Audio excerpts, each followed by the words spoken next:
بسم اللہ الرحمن الرحیم۔ دوستو السلام علیکم۔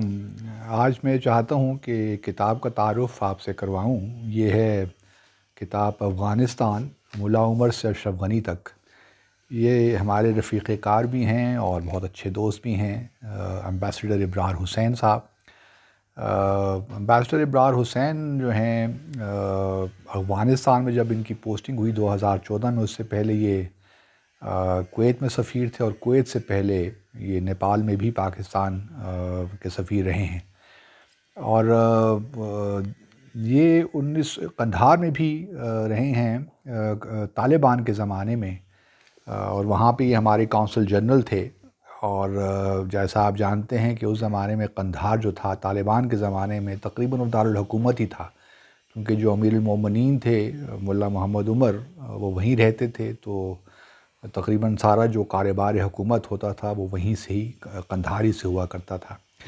تو یہ افغانستان میں ابرار صاحب رہے 2014 سے 2018 تک، اپنی ریٹائرمنٹ تک۔ اور یہ میں پہلے تو ان کو خراج تحسین پیش کرنا چاہتا ہوں کہ بہت اچھی کتاب انہوں نے لکھی۔ ہمارے ہاں رواج ذرا کم ہے کہ جو سفارتکار ہیں جب ریٹائر ہو جاتے ہیں تو پھر بس وہ ریٹائرمنٹ زندگی گزارتے ہیں، لیکن بہرحال ابرار صاحب نے ایک اچھا قدم اٹھایا۔ اور پھر دوسری اچھی بات یہ ہے کہ کتاب اردو میں ہے، تو پاکستان میں ایک عام قاری کے لیے بھی اگر وہ افغانستان سے متعلق کچھ جاننا چاہتا ہے تو یہ کتاب بڑی زبردست ہے۔ اس میں صرف ان کے جو ملاقاتیں ہیں یا اس وقت پاکستان کی پالیسی کے حوالے سے نہیں، بلکہ افغانستان کی تاریخ کے حوالے سے ہی بڑی اچھی معلومات اس میں موجود ہیں۔ تو میں آپ سب کو انکریج کروں گا کہ آپ یہ کتاب ضرور، مارکیٹ میں اب مل رہی ہے، اس کو لیجئے اور اس کو پڑھیے۔ دو تین باتیں ہیں جو میں نے اس کتاب سے اخذ کی ہیں، اور وہ میں آپ کے ساتھ شیئر کر دیتا ہوں۔ پہلی تو بات یہ ہے کہ پاکستان نے ہمیشہ جب سے سوویت یونین وہاں سے گیا، سوویت فورسز، ہمیشہ یہی کوشش کی ہے کہ افغانستان میں امن ہو، کیونکہ افغانستان میں امن جو ہے وہ پاکستان کے لیے بہت ضروری ہے، ہماری اپنی ترقی کے لیے، ہماری اپنی اسٹیبلٹی کے لیے۔ تو طالبان کی حکومت کے دوران بھی، جس طرح میں نے پہلے کہا ابرار صاحب اس وقت قندھار میں پاکستان کے کونسل جنرل تھے،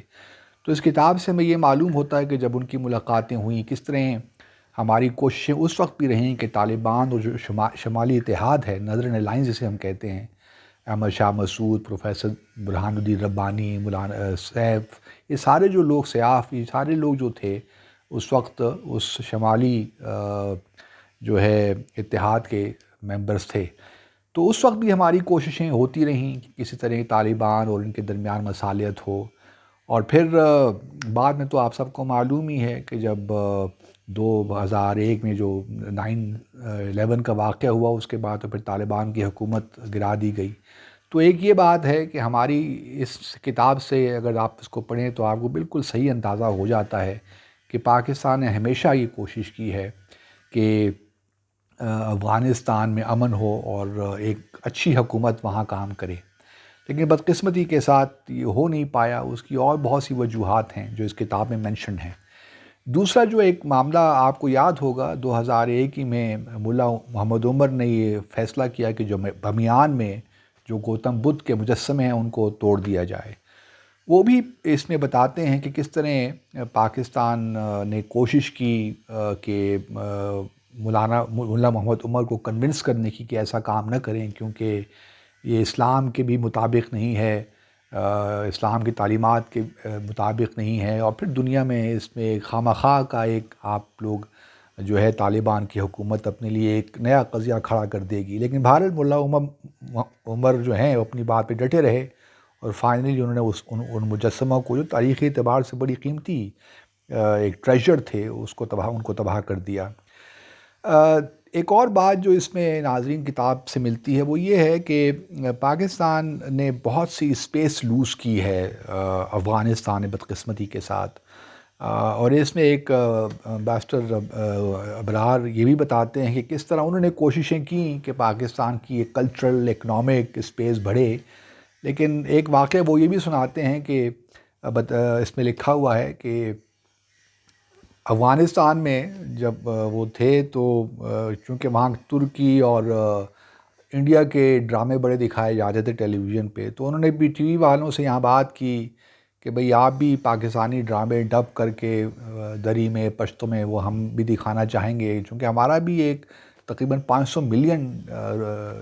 ڈالر ہم نے بھی افغانستان کی مدد کی ہے، اور ہمارا ایک بڑا برادرانہ تعلق بھی ہے افغانستان کے ساتھ۔ تو پی ٹی وی والوں نے کہا کہ جی ہم تو ڈرامے دیں گے کریں گے، لیکن اس کے لیے پیسے دینے پڑیں گے افغانستان حکومت کو۔ تو ابرار صاحب نے بہت کوشش کی کہ بھئی آپ کیوں یہ باتیں کر رہے ہیں اس قسم کی، افغانستان کے پاس کہاں سے پیسے ہیں کہ وہ آپ کو دے، یہ تو پاکستان کے اپنے لیے کلچرلی جو ہے بڑا ضروری ہے اس قسم کے تعلقات کو بڑھانے کے لیے، لیکن بہرحال وہ کام ہو نہیں سکا بدقسمتی کے ساتھ۔ تو یہ بھی دیکھیے ہماری بیوروکریسی کا ایک معاملہ ہے کہ ہم جو ہے ایک لارجر پرسپیکٹیو میں چیزوں کو نہیں دیکھتے۔ پھر اس کتاب میں اور بھی بہت سی چیزیں ہیں، مثال کے طور پر جو ہمارا ٹرانزٹ ٹریڈ ایگریمنٹ ہے افغانستان کے ساتھ، اس میں کیا قباحتیں ہوئیں، کس طرح رکاوٹیں پیدا ہوئیں، اور پھر جو ہے اس میں جو افغان مہاجرین کے حوالے سے باتیں ہیں اس کے متعلق بھی بڑی اچھی باتیں اس میں کی ہوئی ہیں۔ تو اور آخر میں جو ہے اس کتاب کا جو آخری پیراگراف آپ کہہ لیجئے،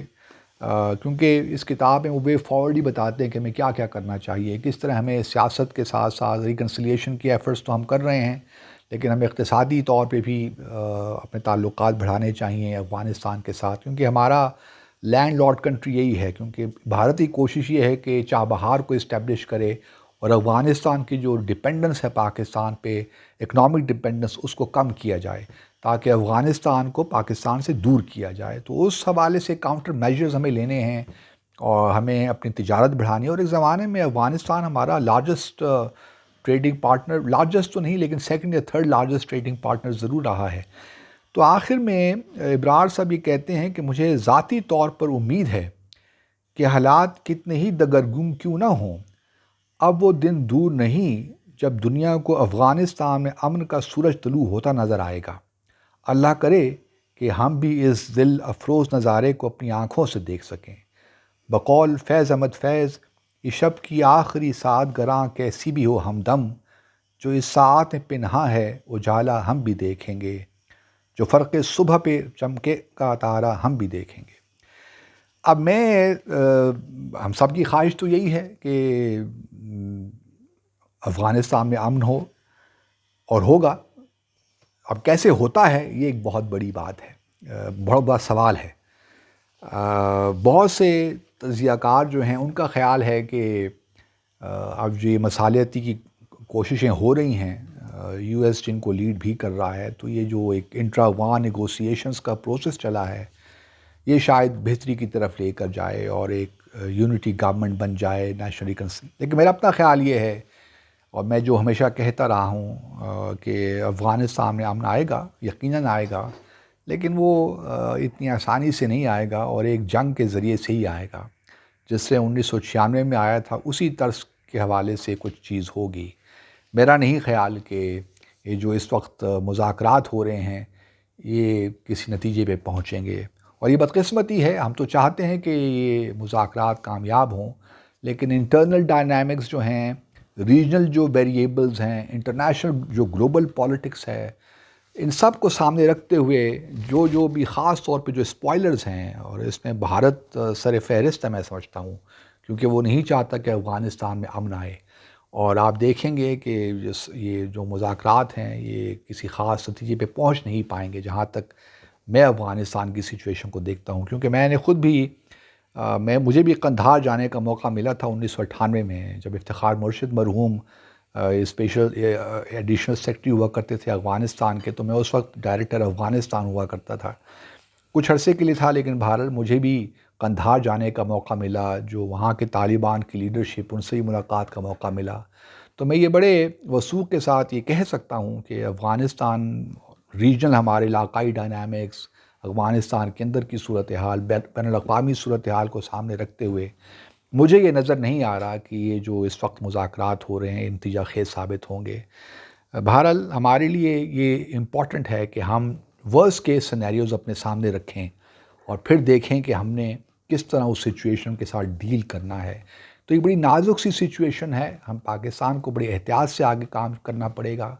اور کسی بھی خوش فہمی یا غلط فہمی میں نہیں رہنا۔ ہم نے ریئلسٹک ہو کے چیزوں کو دیکھنا ہے، اور پاکستان کو ایسی پوزیشن پہ لا کے کھڑا کرنا ہے تاکہ ہمیں